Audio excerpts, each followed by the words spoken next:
நேயர்களுக்கு என் உள்ளம் கனிந்த பணிவான வணக்கங்கள். நேயர்களே, நாம் இன்றைய தினம் பார்க்க இருப்பது ஒரு அன்பருடைய ஜாதகம். அவர் அமெரிக்காவில் குடிபெயர்ந்து அங்கே தொழில் புரிந்து கொண்டிருக்கிறார். அவர் பிறந்தது கோவை மாநகரத்திலே பிறந்தவர். இவர் யுஎஸ்ல இருந்து ஆண்டுக்கு ஒரு முறையாவது என்னிடத்தில் ஜாதக கணைகளை கேட்டு பரிச்சயம் அவருக்கு உண்டு. ஒவ்வொரு வருடமும் என்னிடத்தில் அலைபேசியில் தொடர்பு கொள்வார். அந்த அடிப்படையில் கடந்த வாரம் அமெரிக்காவிலிருந்து என்னிடத்தில் அலைபேசியில் தொடர்பு கொண்டு தன்னுடைய ஜாதகத்தை பார்த்து என்னென்ன பலன் என்று ஒவ்வொரு ஆண்டுகள் சொல்வதைப் போல கடந்த வருடம் என்ன சொன்னனோ அந்த பலாபலன்கள் அப்படியே நடந்ததை அவர் என்னிடத்தில் சொன்னதை உங்கள் முன் எடுத்து வைக்க ஆசைப்படுகிறேன். முதலாவதாக அவருடைய கிரக அடைவுகளும் டேட்டா பற்றியும் நான் உங்களிடத்தில் சொல்லுகிறேன். அவர் பிறந்தது 17/8/1977 பிறந்தவர். 12:35 AM, அதாவது கோவை மாநகரத்தில் பிறந்தவர். பிறந்த லக்னம் பாருங்களேன், ரிஷப லக்னம். ராசி பாருங்கள், அவருக்கு சிம்ம ராசி, நட்சத்திரம் பூர நட்சத்திரம், பாதம் 3ஆம் பாதத்திலே பிறந்ததனால் அவருக்கு ஜனன ஜாதக சுக்கிர மகாதிசை இருப்பு 5 வருடம் 1 மாதம் 19 நாள் இருந்தது. அதன் பிறகு சுக்கிர திசை முடிந்து, சூரிய திசை முடிந்து, சந்திர திசை முடிஞ்சு, செவ்வாய் திசை முடிஞ்சு, ராகு திசை முடிந்து இன்றைக்கு இவருக்கு குரு திசையில் குரு புத்தி கடந்த 2023 10வது மாதம் 6ஆம் தேதி திருக்கணித அடிப்படையில் தொடங்கியது. ஒவ்வொரு வருடமும் என்னிடத்தில் பார்த்த பரிச்சயம் உண்டு. அவருடைய ஜாதகத்தினுடைய கிரக அடைவுகள் பாருங்கள். ரிஷப லக்னம். ரிஷப லக்னத்திற்கு லக்னத்தில் செவ்வாய், லக்னத்துக்கு 2ஆம் பாவத்திலே மிதுன மனையிலே குருவும் சுக்கிரனும் அமரப்பெற்றிருக்கிறது. லக்னத்துக்கு 3ஆம் இடத்திலே தனி பாருங்கள், கடகமனையிலே தனித்து. 4ஆம் இடம் என்று சொல்லக்கூடிய அந்த ஸ்தானத்திலே சூரியன் ஆட்சி பெறுகிறது சிம்ம மனையிலே. புதனும் அங்கேயே, சந்திரனும் சிம்ம ராசி பூர நட்சத்திரத்தில் அமரப்பட்டிருக்கிறது. 5ஆம் பாவத்திலே ராகு, 11ஆம் இடத்திலே கேது, 10ல் ஒரு பாவி மாந்தி. அவருக்கு நடப்பு திசை குரு திசை. குரு திசை கடந்த 6/10/2023 தொடங்கியது. அப்ப கடந்த வருடம் என்னிடத்தில் அலைபேசியில் தொடர்பு கொள்ளும் பொழுது, தம்பி உங்களுக்கு வாகன ரீதியான பிரச்சனைகள் ஏற்பட போகிறது, விபத்து கண்டத்தை கொடுக்கும், வாகன பழுதை ஏற்படுத்தும், செல்ல பிராணிகள் வளர்ப்பு பிராணிகளால் உங்களுக்கு வியாகுலமும் மனோ ரீதியான துன்பமும் ஏற்படக்கூடிய அமைப்பு உங்களிடத்தில் இருக்கிறது என்று சொன்னேன். அதற்கு சொன்னார், ஐயா நான் அமெரிக்காவில் ஆசிரியராக பணிபுரிந்து கொண்டிருக்கிறார். நிறைய பேருக்கு டீச் எடுக்கக்கூடிய பணிகள் தான் அவர் சிறப்பாக செய்து கொண்டிருக்கிறார். அவருடைய ஜாதகத்தில் கார் வாங்கலான்னு இருக்கிறேன் ஐயா, பழைய காரை நான் கொடுத்துட்டேன், கடந்த 2-3 வருடமா கார் இல்லாமல் அமெரிக்காவில் நான் இருப்பதே சிரமமா இருக்கு, அதனால ஒரு கார் வாங்கியே ஆகணும், என்ன சொல்றீங்கன்னு கேட்டார். நிச்சயமாக வாங்குங்கள், வாங்கினால் நிச்சயமாக விபத்து உண்டு. நான் வாங்குங்கன்னு சொன்னாலும் வாங்கலன்னு சொன்னாலும் விதி என்பது வலுத்து கொடுக்கும் என்பதை சொல்வதை போல அவர் கார் வாங்கணுன்ற நிலையில தான் இடத்தில் கேட்கிறார். அப்ப கரெக்டா பாருங்க, கார் வாங்குறார். கார் வாங்கின உடனே அவருடைய ஜாதகத்துல 4ஆம் இடத்திற்கு 2 மாரகாதிபதிகள் தொடர்பு கொள்ளுகிறது. அந்த அடிப்படையில் தான் உங்களுக்கு கார் வாங்க வேண்டாம், வளர்ப்பு பிராணிகளுக்கு பாதிப்பு ஏற்படும், தாயாருடைய உடல் நடக்கேடுகளை ஏற்படுத்தும், உங்களுக்கு சுகக்கேடுகளை ஏற்படுத்தும் என்று சொன்னேன். அதே போன்று அவர் கார் வாங்குறாரு. 3.5 மாசம் கழிச்சு நான் சொன்னதுக்கு பிறகு நல்லா போயிட்டு இருக்கு. 3-4 மாசத்துல வாகன விபத்து நடக்கிறது. அவர் ஒரு ஃபாரஸ்ட்ல போயிட்டு இருக்கும்போது கார் இவரே செல்ஃபா டிரைவ் பண்றாரு. பண்ணும் பொழுது எதிரடியாக வரக்கூடிய ஒரு காட்டு மான் அவரிடத்துல வந்து கிராஸ் பண்ணும்போது இவர் அதன் மேல அடிச்சு அந்த மானுக்கு இறந்து விட்டது. என்னுடைய வாகன பழுது என்பது நான் போய் அப்படியே டிராக்ல அப்படியே கொண்டு போய் செவுத்துல முட்டுனதுல நிறைய டேமேஜ் ஆயிடுச்சுங்க ஐயா, நிறைய லட்சக்கணக்கில் செலவு ஏற்பட்டது. அது மட்டும் இல்ல, என் கையினுடைய விழா எலும்பு பிராக்சர் ஆகிறது, கையினுடைய எலும்பு பிராக்சர் ஆகிறது. அதனால ட்ரீட்மெண்ட் 1 மாசம் நான் எடுத்து கார் செலவு மீண்டும் மீண்டும் எனக்கு செலவு வைக்கிறது. நீங்கள் சொல்லியும் நான் கேட்காமல் தான் நான் வாங்கினேன். ஏன்னா என்னுடைய சூழல் வாங்க வைத்தது, அதனால துன்பம் அடைந்தேன். ஆனால் அதெல்லாம் இல்லையா என்னுடைய வாழ்க்கையில. நீங்க வளர்ப்பு பிராணிகளுக்கு பாதிப்பு இருக்கணும், அதனால பாதகன் அன்னைக்கே நீங்க சொன்னீங்க. ஆனால் நான் வளர்த்தது, செல்லமா வளர்த்த பூனை 4 பூனைகள், அந்த 4 பூனையும் என்னை விட்டு போயிடுச்சு ஐயா, காணாம போயிடுச்சு. எங்க போச்சுன்னே தெரியல. எனக்கு குடும்பம் கிடையாது, மனைவி கிடையாது, மக்கள் செல்வம் கிடையாது, சொந்த பந்தங்கள் கிடையாது, அனாதை போன்றுதான் நான் வாழ்க்கை நடந்து கொண்டிருக்கிறேன் பல ஆண்டுகளாக அமெரிக்காவில். இன்றைக்கு எனக்கு உற்ற நண்பர்களும் கிடையாது. என்னுடைய பிழைப்பு எல்லாமே தொழில் தொழில் தொழில், அடுத்தவர்களுக்கு போதிக்கக்கூடிய ஆசிரியர் தொழில் தான். அதே போன்று ஆசிரியராக நீ குடியுரிமை பெற்று நான் இங்கே வாழ்ந்து கொண்டிருக்கிறேன், தனிமரமாக வாழ்கிறேன்.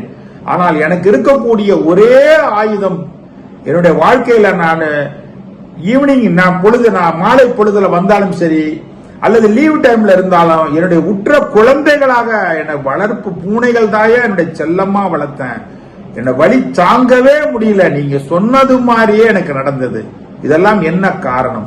4 பூனைகள் தான் என் குழந்தைகளை போல ஒவ்வொரு நாளும் அவர்களுடைய இடத்துல பேசும்போது அந்த பூனைகள் அழகா என்னுடைய பாஷையை புரிந்து கொண்டு நடந்து கொள்ளுங்க. அப்படிப்பட்ட ரொம்ப இன்டெலிஜென்டான, ரொம்ப டேலண்டான ஒரு விலங்குங்க. நான் வச்சிருந்தது பெட் அனிமலா நான் வச்சேன். எனக்கு எதுவுமே போயிடுச்சு. இன்னைக்கு எனக்கு வாழவே பிடிக்கல, ரொம்ப விரக்தியா இருக்குதுங்க ஐயா அப்படின்னு அவர் கடந்த வாரம் என்னிடத்துல பேசும்பொழுது, இதுக்கெல்லாம் என்ன காரணம் தெரியுமா அன்பர்களே? இவர் பிறந்தது ரிஷபலக்கணம். ரிஷபலக்கணத்திற்கு 4ஆம் இடம் என்பது என்ன? சிம்மமனை. 4ஆம் இடம் சரமா ஸ்திரமா உபயமா அப்படின்னு பார்த்தா ஸ்திர ராசி. அப்ப ஸ்திர ராசி 4ஆம் இடம். 4ஆம் இடத்தை கை வைத்தாலே உங்களுக்கு பொருள் புரியும். 4ஆம் இடம் ஸ்திரத்திற்கு 3 8 மாரகம் அல்லவா?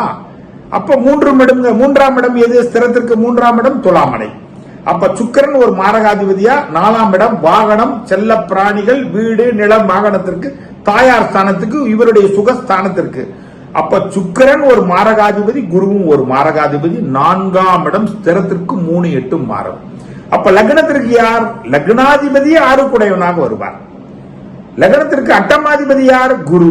இந்த குருவும் சுக்கிரனும் ஒன்று கூடி மாரக மரணஸ்தானத்திலிருந்து தசை நடத்துகிறது குரு.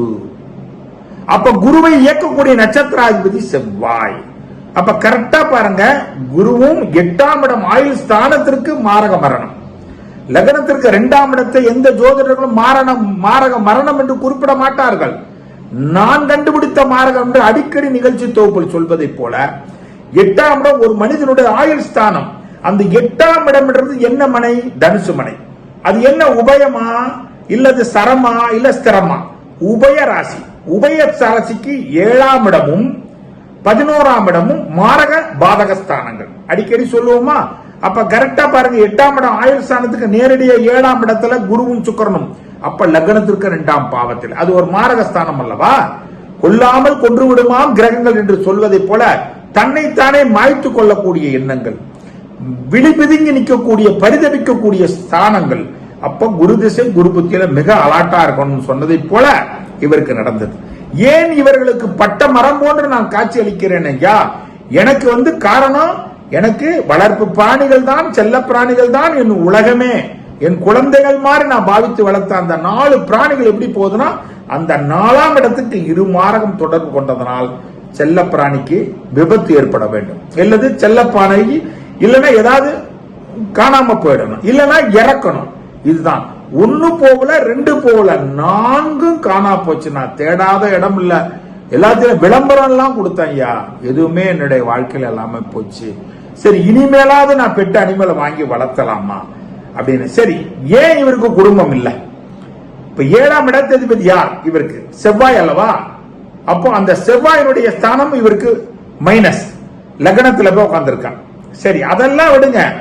செவ்வாய் நல்லபடியா இருக்கிறான்னு பொருள் கொண்டாலும் லக்னத்திற்கு 3ஆம் இடம் தானே தாம்பத்தியம். 2 உடல்கள் பின்னப்பட்டு போக சுகத்தில் இல்லறத்தில் நல்லறம் பேணி மழலை செல்வம் பூக்கணுங்கிற ஸ்தானம் 3ஆம் இடம். 5ஆம் இடம் தான் புத்திரஸ்தானம். இந்த 3ஆம் இடம் போகஸ்தானத்தில் யார் அமரப்பட்டிருக்கிறார்? போகஸ்தானத்திற்கு அட்டமாதிபதி என்று சொல்லக்கூடிய சனி அமர்ந்தது ஒரு குற்றம். போகஸ்தானம் என்ன? கடகமனை, சரமனை. சரத்திற்கு 2 7 மாரகம் அல்லவா? அப்ப சிம்மமனை போகத்திற்கும், மகரமனையும் தாம்பத்தியத்திற்கு மாரக ஸ்தானங்கள். அப்போ மாரக மரண ஸ்தானாதிபதி யார்? அந்த சனி. அந்த 3ஆம் இடம் போகத்திற்கு 7, 8 என்று சொல்லக்கூடிய 7ஆம் இடம் 8ஆம் இடம் என்று சொல்லக்கூடிய மாரக அட்டமாதிபதி போகத்திற்கு லக்னத்திற்கு தான் அறிவினி ஜோசியர்கள் சொல்லுவார்களே 9, 10 குடைவன் தானே அப்படின்னு சொல்லுவாங்க. நான் இல்லைன்னு மறுக்கல, பகுத்து பார்க்கணும். ஒவ்வொரு ஸ்தானத்துக்கு பாதகம், மாரகம், சாதகம் இதையெல்லாம் பகுத்து பார்க்காமல் ஒரே மாதிரிதான் இருக்கும். ரிஷப லக்னத்துக்கு யோக கிரகங்கள் ஒரே மாதிரிதான் அமர்ந்திருக்கும், பிளஸ் ஆர் மைனஸ். ஆனா ஒருத்தருக்கு ஒரு பலன், இன்னொருத்தருக்கு இன்னொரு பலன். அப்போ அந்த சனி அமர்ந்து ஒரு முதல் தர குற்றமா போகத்துக்கு ஃபர்ஸ்ட் காலி பண்றார் சனி. 2வது போகாதிபதி யார்? தாம்பத்திய சுகத்தை கொடுக்கிறது யார்? சந்திரன். உடல் காரகனும் இந்த ரிஷப லக்னத்துக்கு ஒரே பிளானட் சந்திரன். உடலுக்கு காரகனும் ஸ்தானாதிபதியாக வருகிற ஒரே சந்திரன். அந்த சந்திரன் இங்க அமர்கிறார் கடக வீட்டிற்கு 2ஆம் பாவத்திலே, இது லக்னத்திற்கு 4ஆம் பாவத்திலே. 3ஆம் இடம் தாம்பத்தியத்துக்கு மாரக மரணத்தில் அமர்ந்திருக்கிறது. யாரோடு கூறுகிறார்? சூரியன் ஒரு மாரகாதிபதி அல்லவா? தாம்பத்தியத்திற்கு லக்னத்திற்கு தான் சுகாதிபதி, ஆட்சி பெறுவான். ஆனால் தாம்பத்தியம் என்று போகஸ்தானத்திற்கு லக்னத்தில் சனி ஒரு போகத்துக்கு மாரகாதிபதி, அட்டமாதிபதி. மாரகாதிபதி யார்? சூரியன்.